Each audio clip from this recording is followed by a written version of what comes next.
De zondag voor Kerstmis staat inmiddels al 10 jaar in het teken van zingen rond de kerststal.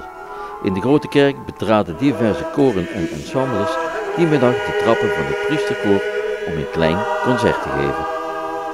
Het zingen rond de kerststal is ontstaan 10 jaar geleden. En dat kwam omdat in principe alles open was in het dorp. Alle winkels waren open. En wat was er gesloten? De kerk. En toen hebben we gezegd, ja, dat kan toch niet.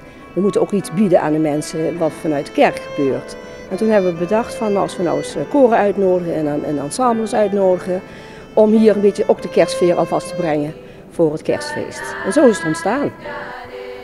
Ieder jaar is er weer een divers programma.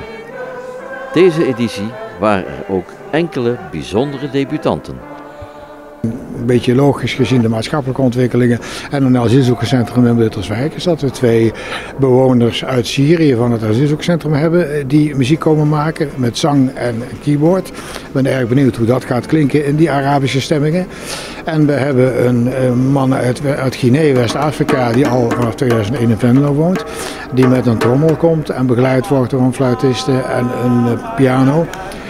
En die dus muziek van die kant brengt. Te lopen. Ook is het mogelijk de kerststal in de kerk of de imposante engelencollectie van Deke Smeets in de Doopvont te bewonderen. Het was een goed bezocht spektakel, opgezet voor jong en oud. Ja, sommigen spreken je aan en spreken je vooral aan het feit dat ze zich zo welkom voelen als ze meteen een bekertje koffie in de hand gestopt krijgen. Dat is een deel van het verhaal, dat houden we er ook zeker in. Een tweede element is dat we altijd toch een paar keer ook met de mensen samen iets van die bekende kerstliedjes zingen. En het derde, denken wij, heeft toch te maken met dat informele karakter. Dat men even kan binnenwippen en ook lang kan blijven zitten. En dat zien we ook gebeuren. We zien mensen om 2 uur binnenkomen die om 4 uur pas weggaan. En we zien anderen tussendoor komen en weggaan. En sommigen komen zelfs voor een tweede keer later in de middag. En dat is allemaal prima wat ons betreft. Ja, ik vind het geweldig. Ik geniet zelf ook enorm van deze middag. En daarom vinden we het ook gewoon zo leuk om het ieder jaar weer opnieuw te organiseren. Je hebt echt een voorpret al voor het naderende kerstfeest en dit past heel mooi in die voorbereiding.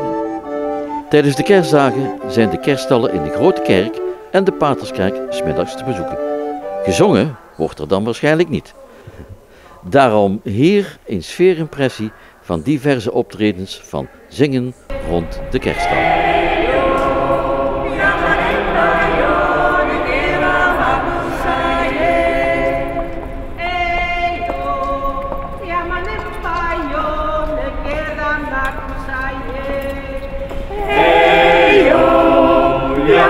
Mayo, negera makusaye.